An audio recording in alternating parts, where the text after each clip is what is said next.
Oh, please, let me move the furniture, too. There we go. Good morning. Oh! I feel like that Sprint commercial. Can you hear me now? Good morning. Happy Father's Day. How many of you, were at the gala last night? Fantastic party, huh? We have a good time? So happy Father's Day. A father of 4 teenage boys had won a new Xbox at a raffle. And he called all of his boys together in the living room to ask which of them should have the Xbox. He said, so I'm going to ask you these questions. Who among you is the most obedient? Who among you never talks back to your mother? Who does everything she says? In unison, all 4 boys answered, okay, Dad, you get the Xbox.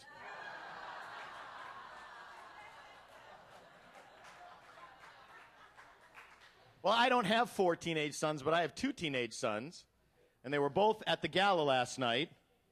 And my 15, almost 16-year-old son, Jesse, ran the computer at the auction. And he was amazing. He was invaluable. And my 13-year-old son was also invaluable because Reverend Jay had put together this beautiful PowerPoint with music and with pictures from our 10 years here, and it kept crashing on him, and he couldn't get it to work. And Tyler said, I can fix it. And he did. And he actually, it was amazing. He actually turned it into a manual PowerPoint so that Geronimo could go through and fix it. So today's a day that we honor fathers and fatherhood. And this day in June is set aside for us to honor fathers in this country. But here at GTC, notice how I threw that in. Here at GTC, the Global Truth Center, we don't honor fathers because it's Father's Day or because there's a sale at Macy's or because it's a national holiday. We are spiritually honoring the Father within each of us. I and the Father are one. And as Reverend Jamie said during his meditation this morning, both in Aramaic and English, and my song, I and the Father are one, this is what we teach, that I and the Father are one. This is what Jesus taught. You believe this? A guy who grew up Jewish standing on a pulpit saying, this is what Jesus taught. You believe that? I and the Father are one. As New Thought thinkers, we understand how this cause and effect universe works. Creative intelligence, spirit, God, whatever you want to call it, the Father within, has a creative urge to express and expand itself, to manifest, and it does this through a creative aspect of itself, because there's only one thing, I and the Father are one. And the way that God uses this creative power in the macro is exactly the same way that we use this creative power in the micro. Okay, we and the Father are one. So that's the mechanical nature of the universe. If you plant carrots, you get carrots. If you plant green beans, you get green beans. If you spiritually plant prosperity, abundance, love, great relationships in your life, you get prosperity, abundance, love, great relationships. You also have the choice to plant lack and limitation. That is our choice. We can use this creative process every day in our lives, and we do. Whatever we plant in the spiritual mind, in the spiritual soil of the universe, that's what grows in our life. I and the Father are one. And you know, James and I were talking about this morning. It's very easy to become a father. It's much harder to be a father. I mean, think about it. Biologically, in the universal sense, becoming a father, procreation, is the male's only job. Really. And we're designed that way. I mean, did you ever think about why sex is so much fun? It's because the universe wants us to procreate. I mean, think about it. In nature, the females do everything, right? They hunt, they gather, they bear the young, they raise the young. The male's only role is to father, to provide the biological seed to continue the species lineage. That's all that the males do. But in our society, we've grown a society for the last 20,000 years where family, the family unit, is important. So our role as parents, both male and female, is to love, to nurture, to guide. The same role that many spiritual faiths and philosophies attribute to a divine father, to a divine mother. Now, both of Reverend Sharon's and my sons, Jesse, who I said is almost 16 and will be in September, and Tyler, who's going to be 13 next month, they're both, interestingly enough, right now in the process of changing schools.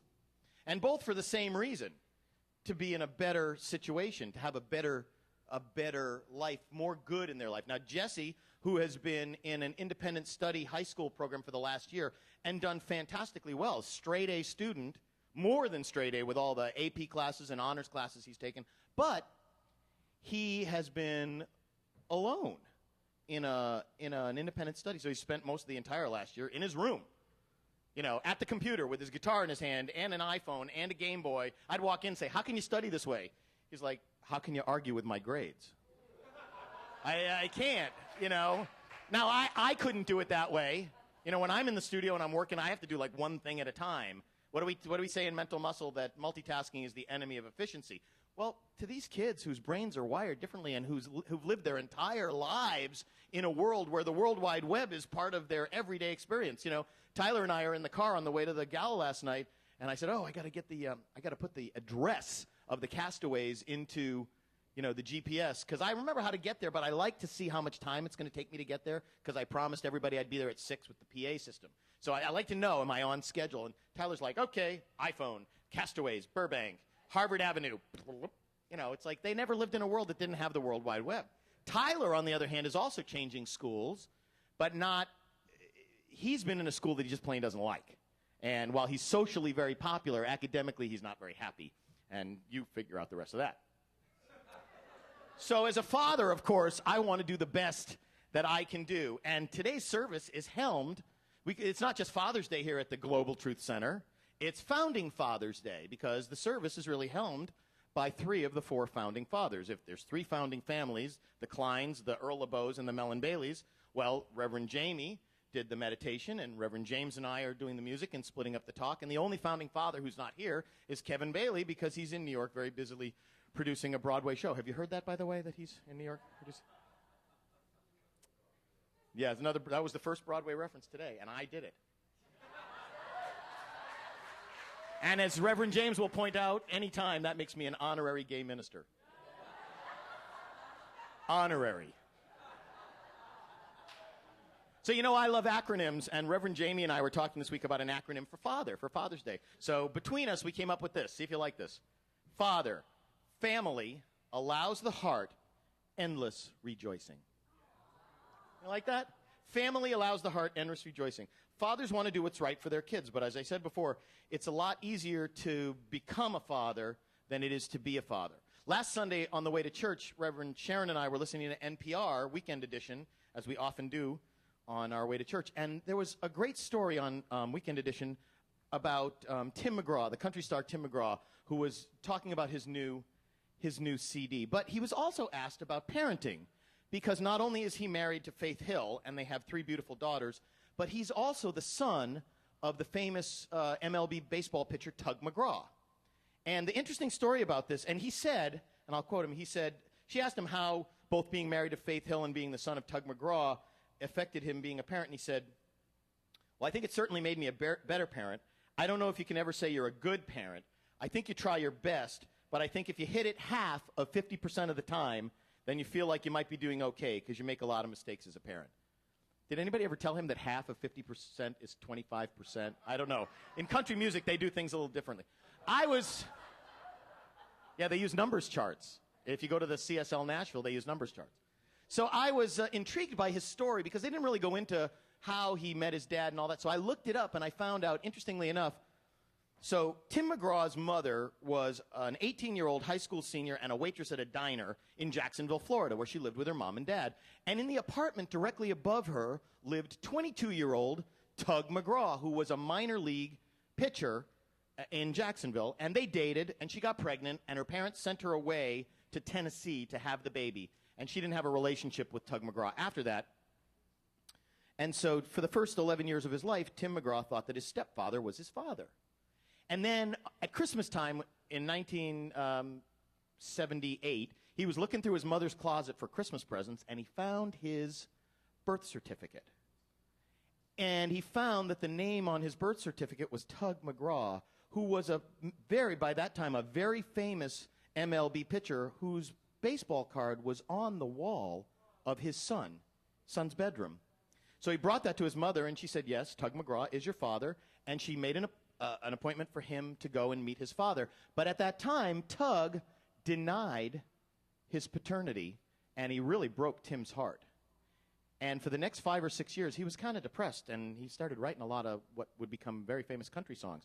But interestingly enough, when Tim graduated from high school, his mother sent Tug his high school graduation picture saying, I know you say that you're not this kid's father, but here's his. Well, when Tug looked at the picture and saw that his son's picture looked not only exactly like him, but like his father, he couldn't deny, he couldn't deny it anymore. So at that time, Tim was 18, 19 years old, and he started having a father-son relationship with Tug. But he said, he often felt like he was the father and Tug was the son, because Tug was a perpetual 16-year-old. I had that kind of a relationship with my dad, too, that I felt that I was the father a lot and that he was the son, especially when I grew up. So you're probably wondering why I'm telling you this story about Tim McGraw and Tug McGraw on Father's Day 2013. 2013 is the year that we are intended to be seen. And as the Global Truth Center, we are making a point of putting ourselves out there and saying, I am God. This is what the truth of my being is. I and the Father are one. It's harder to be a father than it is to become a father. And in that exact same way, it's easy for us to become God because we're born that way. We're born individualizing the divine. It's harder for us to live as God because there's a lot of fear, angst, and old messages that go along with that idea. When, since the time that we've been doing church here at the NoHo Art Center, or Sunday morning service, or whatever you want to call it, because the words all have meanings from where we came from. I know that from the very first Sunday, the very first Christmas Eve service, 2003, when James would get up and say, I am God, and Sharon, who was also brought up Catholic, would say, you can't say that. People will just walk out the door, and James would say, if someone's meant to be here and hear this message, they will be here and hear this message. So in 2013, which is our year to be seen, we don't shy away from the message, I am God, you are God. It is easier to be born as God than to live as God because we all are born as God. To live as God, that's our job. So my talk title today was Tugs, T-U-G-S, and it was mostly for the lesson of Tim McGraw and Tug McGraw, but it was also to remember, it's another acronym, that the truth is that you and God are the same. Tugs, T-U-G-S. The truth is that you, I took a little artistic license there, you and God are the same. You already are and will always be divine. You were born that way. You were born and made of God's stuff, the building blocks of God's body, the universe. You have a choice, just like Tug McGraw had a choice to acknowledge his paternity of Tim McGraw or not.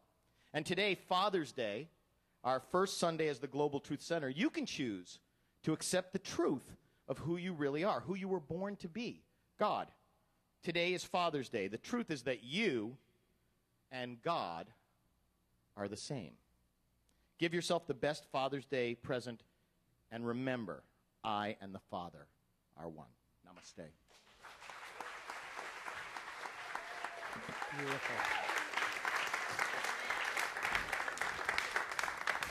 I have to tell you something that's funny. As I was sitting next to Sharon and Doug was doing his talk, and when he said that the man's only job was to procreate, the male's only job was to procreate, and the women did everything else, I was sitting next to Sharon, and she's going, So I won the Xbox, believe me. So what I mean, Doug, is that she agrees with you. Yes, Okay. I know. So, You have a song to sing? I do have a song to sing. Right on the heels of Doug's talk. Oh, you know what? I'm going to hold it. And I have the lyrics here just in case.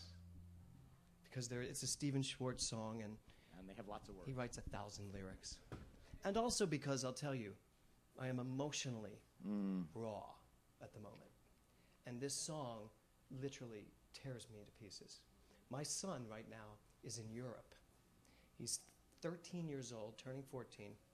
He's with 40 kids from his school, and he's in Europe for the first time ever without any of his parents. And he doesn't seem to get the time difference because I usually get a call around 3 in the morning. And you know what it's like for a parent to wake up at 3 in the morning to the phone ringing? And then I hear, I'm at the Eiffel Tower. And I'm like, I'm sleeping. So here we go.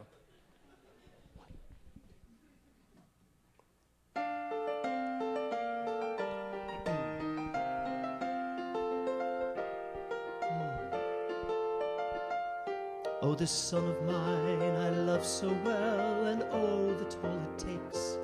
I would give to him a garden, and I'd keep it clear of snakes. But the thing that he most treasures is to make his own mistakes. Oh, oh. He goes charging up the cliffs of life, a reckless mountaineer. I could help him not to stumble, I could show him what to fear. I could shout until I'm breathless, and he'd still refuse to hear. Oh, oh. But you cannot close the acorn once the oak begins to grow. And you cannot close your heart to what it fears and needs to know. That the hardest part of love is the letting go. As a child I found a sparrow that had fallen from its nest, and I nursed it back to health till it was stronger than the rest. But when I tried to hold it, it would peck and scratch my chest till I let it go. And I watched it fly away from me with its bright and selfish song. And a part of me was cursing I had helped it grow so strong. And I feared it might go homeless, and I fear it might go wrong. Oh, oh. But you cannot close the acorn once the oak begins to grow. And you cannot close your heart to what it fears and needs to know. That the hardest part of love is the letting go.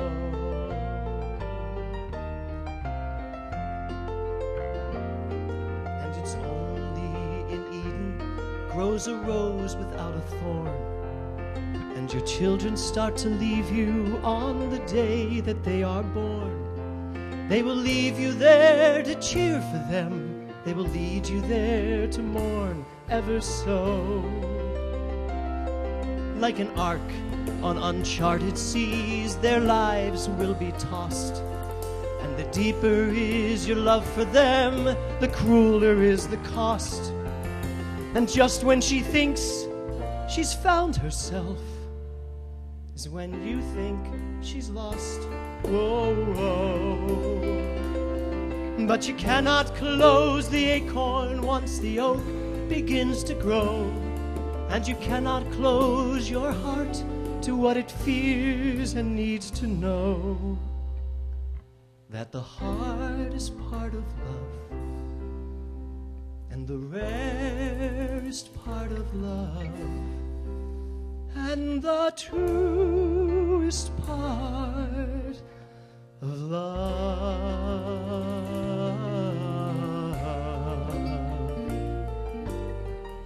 is the letting go.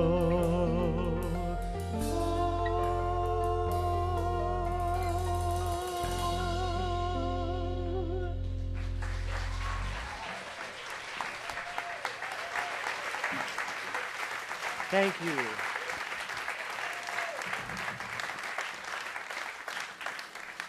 So, my talk today is called The Acorn in the Tree. And I have a few stories for you. The first one is this. On Thursday, as I was leaving New York, good to see you. On Thursday, as I was leaving New York, I got to JFK, and my son got to LAX, and Kevin got to Newark. Our flights were within 10 minutes of each other, and so it was very clear to me that we would all be taking off into the sky at the exact same time, all three men in our family. And as I was flying, and we were getting close to Denver, I remembered the first time I took an airplane. I was, believe it or not, 20 years old. I'd never been on an airplane. And I had gotten Brigadoon, second Broadway reference, Brigadoon in Denver. And I was flying to Denver all by myself to a place where I didn't know anybody. And it was my first time. And I remembered, and as I was flying on Thursday, I remembered this feeling of what it felt like to be stepping into manhood, to be doing something so daring, flying to Denver, so daring, so daring. And I thought of my son flying to JFK and then flying off to Europe all by himself, with friends, but really all by himself. And my heart just exploded and expanded. And I just thought about each one of us, that moment in our life when we literally are fathered by the universe, to step out of our comfort zone and step into our lives, step into our maturity, step into our adulthood, and yet keeping the boyish wonder at all times. Because the boy that flew to Denver is still here. Because I fly to Denver every now and then. Not the city, metaphorically. I do. I am constantly doing things for the first time because that's what I want to do with my life. I don't ever want to get complacent. I want to make sure that I father myself the way I father my children, which is to give them a wide berth and to allow them to go and find their lives. When I hear the lyric, the thing that my son most treasures is to make his own mistakes. Oh my God. How many parents here just try desperately to keep their children from making the same mistakes they made? And yet, you're here now, and those mistakes got you here. And one of the things I've learned in life is that it is very, very, very important to get over our mistakes, because the mistakes are over us. And to learn from them enough that I've benefited from what they are, and now, let them go. So that's what I teach my son, and many of you know the talk, no big deal. And our children teach us constantly. And so, preparing this song, I really got it. I was like, okay, I need to stop trying to keep my children from making mistakes. I just have to love them when they make them. Just like you and I, was that a little over the top? Just like you and I have to love ourselves when we make the mistakes. Don't you love your children when they make mistakes? Today for me is about you and I learning how to be the father to ourselves, how to be the parent to ourselves.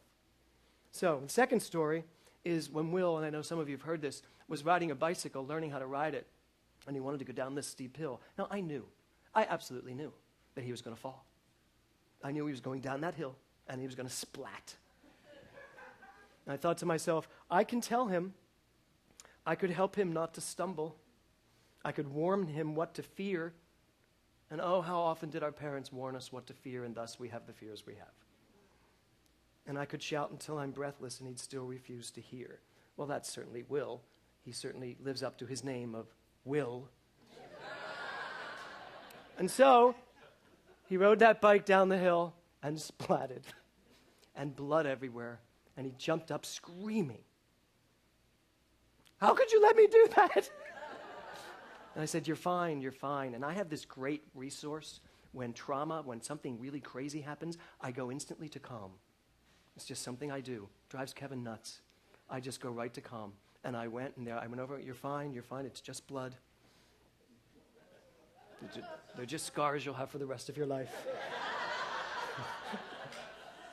So I picked him up, and it was fine. And I asked him, I said, do you want to go up and try it again? Did you learn how to do it properly? He went, no. He said, no. Of course, now, just a couple weeks ago, he said to me, oh my God, we should take our bikes and go down that hill. I bet it's a lot easier now. And we did. And I fell. I did. Can I tell you honestly that he went down that hill and I'm up at the top going, this isn't going to be good. I haven't ridden down a hill like this in a long time, and there's dirt down there, so I created it. I went down, and as I got there, I put my brakes on, skid, the dirt went out from under me, and I fell. No blood. I was fine. So, my third story is this one. And it just happened. I was on the phone with Kevin, and I really beg your open-mindedness to hear this because it was very shocking to me. I was on the phone with Kevin talking. When I'm done CPR, he calls. Usually after Doug calls, he calls. And I will sit there, and I'll have my feet on the bed, my headphones on, talking to him on the phone. And I'm looking out. If you know my bedroom, it's all glass. I'm looking out the glass window, wall, leading out to the pool.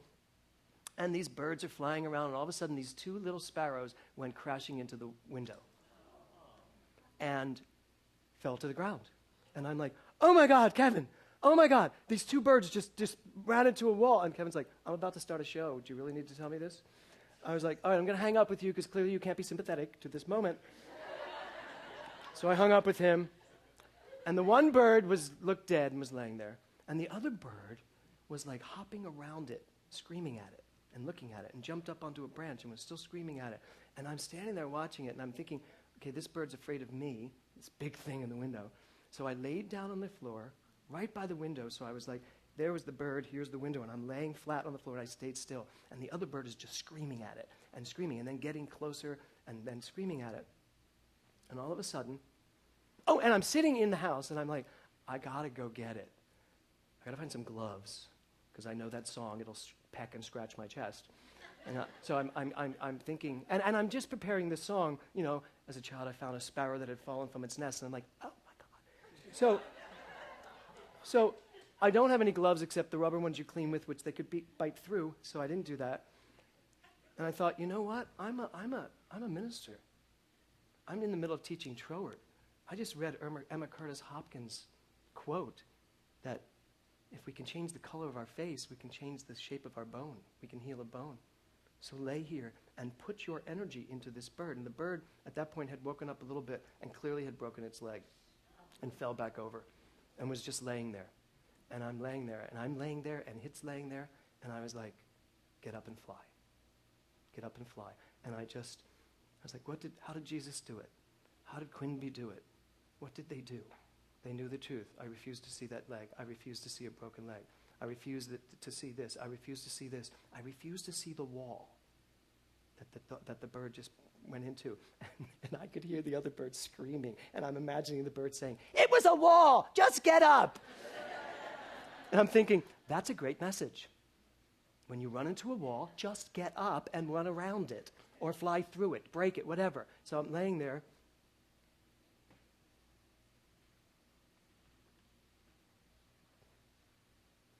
And part of my mind said, it's going to get up and fly, and it probably will have nothing to do with you. And I went, absolutely not.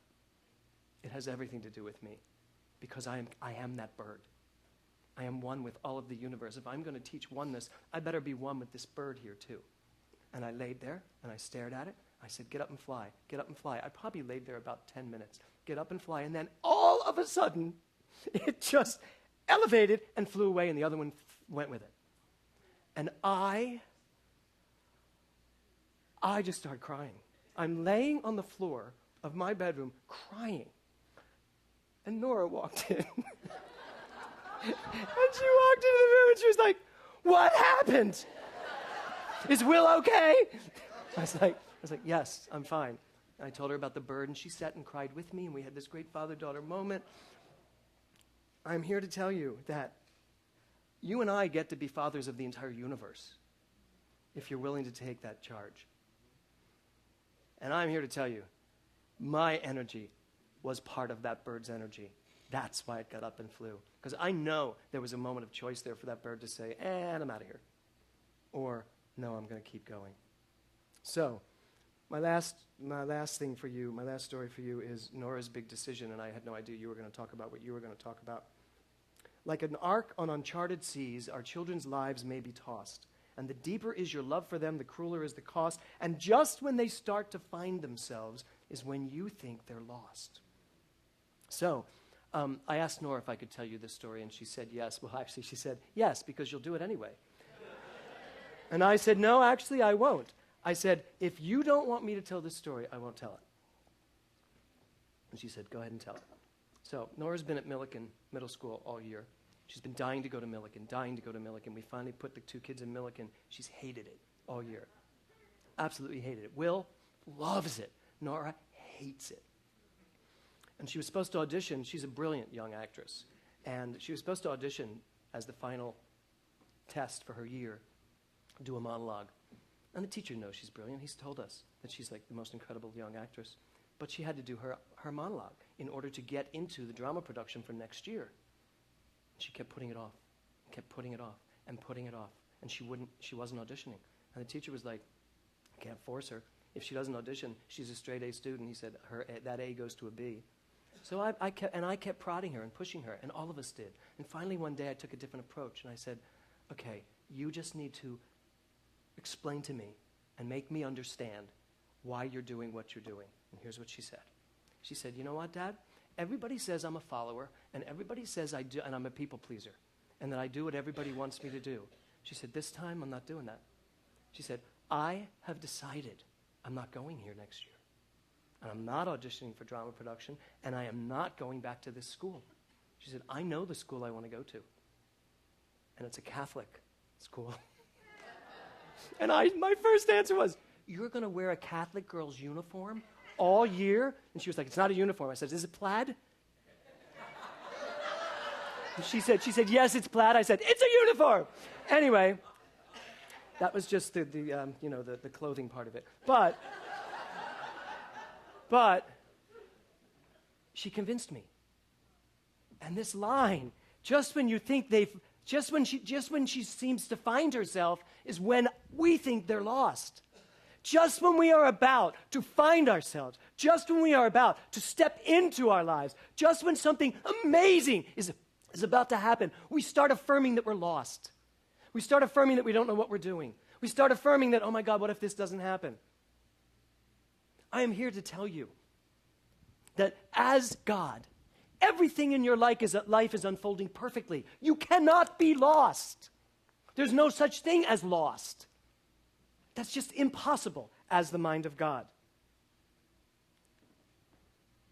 So Nora next year will go to Chaminade, which is a Catholic school in West Hills, and she's really excited about it. And I got the biggest lesson of my life with her.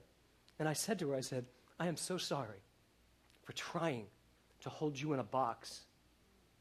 And I am so proud that you broke that box apart and said, no more putting me in a box. And I had to explain this to Kevin, too. I called Kevin and I said, I finally get it, what Nora's doing. And I explained it to him and he went, wow, we would have never thought to look at it that way. I said, I know. I said, but that's what's going on. And that's the lesson here today.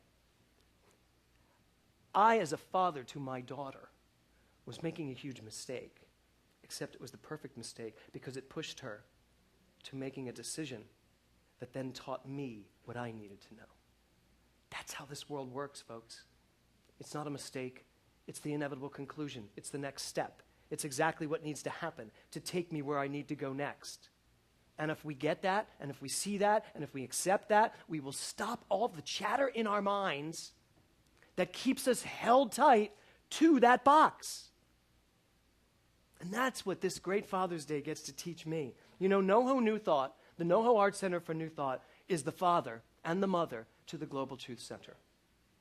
And what I know for all of us is that we needed to go through everything we've gone through. I appreciate what Doug said, that I stood up here at the very first in my ministry and said, I am God, and if someone doesn't need to hear that message, they won't be here. In fact, that's not what happened. I love that you think that's what happened.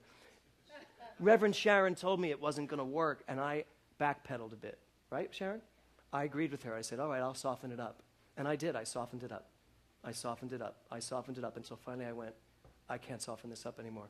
I have grown way too much to soften this up. I've grown way too much to keep saying I'm the individualization of God and in my mind thinking I'm still a little separate. I've grown up way too much to know that the box that's called religion can no longer hold me.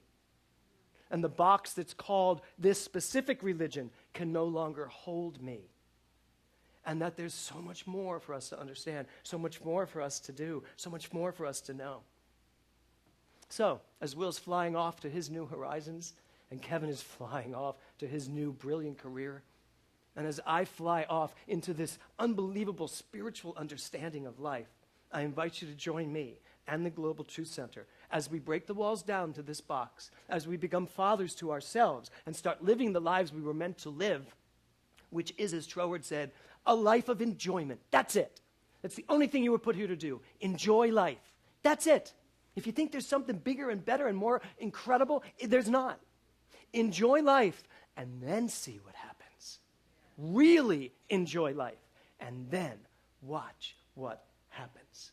Because the Father and I are one, so much so that, as Meister Eckhart said, between the Father and me, there is no between. There's just one. Namaste.